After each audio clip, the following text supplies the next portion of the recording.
வணக்கம். உங்கள் மணிமேகலை. இன்று 5வது மற்றும் 6வது குறட்பாக்கள் கடவுள் வாழ்த்தில் வருகின்றன. அதனை நாம் காண இருக்கிறோம்.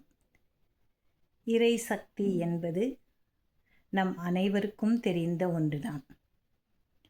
அந்த சக்தியின் ஆற்றல் மிகவும் பெரியது. அந்த சக்தியினை நாம் ஒவ்வொரு நாளும் வணங்க வேண்டும். அது எதுவாக வேண்டுமானாலும் இருக்கலாம். நமது மனதிற்கு பிடித்தாற்போல். நான் சாமியையே கும்பிட மாட்டேன், எங்கள் அம்மா அப்பாவு தான் எனக்கு சாமி. நல்லது, கும்பிடு. என்னுடைய மனைவி தான் எனக்கு கடவுள், என்னுடைய கணவன் தான் எனக்கு கடவுள். நீ எதை வேண்டுமானாலும் இறை சக்தியாக நினைத்துக்கொள். அதனை நீ முழு மனதோடு ஏற்றுக்கொண்டு வணங்கினால் பலன்கள் அனைத்தும் உனக்குத்தான் என்பதுதான். சரியா? அதற்கு உருவம் கொடுத்த சண்டையெல்லாம் நம்ம போட்டுக்க வேண்டிய அவசியமே கிடையாது. இப்போ நம்ம அடுத்து வரக்கூடிய 5வது மற்றும் 6வது குறட்பாக்களை காணலாம். இருள் சேரிரு வினையும் சேர இறைவன் பொருள் சேர்ப்புகள் புரிந்தார் மாட்டு. இருள் சேரிரு வினையும் சேர இறைவன் பொருள் சேர்ப்புகள் புரிந்தார் மாட்டு. பொறிவாயில்லை இந்த வித்தான் பொய் தீர் ஒழுக்க நெறி நின்றார் நீடு வாழ்வார்.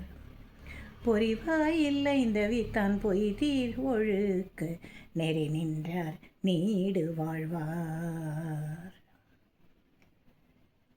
இதற்கு என்ன பொருள் என்று நாம் காணலாம். இருள் சேர் இரு வினையும் சேரா இறைவன் என்று கூறுகிறார். கடவுளின் உண்மை புகழ் என்ன? இருள் சேர் இரு வினையும் சேரா இறைவன். தப்பு செய்தவர்களாக இருந்தாலும் நன்மை செய்தவர்களாக இருந்தாலும் அவர்களை அவன் பிரித்து பார்ப்பதே கிடையாது. பொருள் சேர் புகழ் புரிந்தார் மாட்டு. அவர்கள் செய்யக்கூடிய அனைத்தும் அறியாமையால் செய்யக்கூடியவை. அவர்களை அவன் மன்னித்து விடுவான். ஆனால் அதை நாம் உணர வேண்டும். நாம் தவறு செய்து விட்டோமே என்பதை நாம் கண்டிப்பாக உணர வேண்டும். உணரலைன்னா தலையில் குட்டுவான் தான். அதெல்லாம் இல்லை என்று சொல்ல முடியாது. கடவுளின் புகழை விரும்பி அன்பு செலுத்துபவர்களிடம் அறியாமையால் விளைகின்ற எந்த ஒரு செயலும் சேராது, அவனை துன்புறுத்தாது. இறைவனை எப்பொழுதும் நினைந்து பணிபவர்களின் வாழ்வில் எந்த ஒரு செயல்களும் வினைகளும் தொந்தரவுகளும் சேராது என்பது இதன் பொருளாக கொள்ளப்படுகிறது. அடுத்து வரக்கூடியது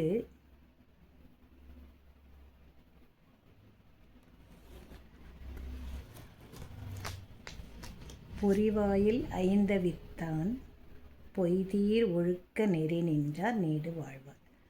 பொறிவாயில் ஐந்தவித்தான் என்பது ஐம்புலன்களை அடக்கியவர்கள். ஐம்புலன்களையும் மிகச் சரியாக பயன்படுத்துபவர்கள், மாறாக பயன்படுத்தாமல் நல்ல நெறியில் பயன்படுத்துபவர்கள். அவர்களுடைய ஒழுக்க நெறி அப்படி இருந்தால் அந்த ஐம்புலன்களையும் அடக்கி ஆளக்கூடியவர்கள் எப்படி இருப்பார்கள்? பொய்தீர் ஒழுக்க சீலர்களாக இருப்பார்கள். அவர்களுக்கு புகழ் எப்பொழுதுமே உண்டு. இறைவன் நமக்கு ஐம்பொறிகளை கொடுத்திருக்கிறான். கண், காது, மூக்கு, வாய், உடல் என்று கொடுத்திருக்கிறான். இத்தனையையும் நாம் மிகச் சரியாக பயன்படுத்தினால் வாழ்வில் நாம் இன்பம் பெறலாம் என்பது இதன் பொருளாக நாம் கொள்ளலாம். நாளை மீண்டும் காணலாம்.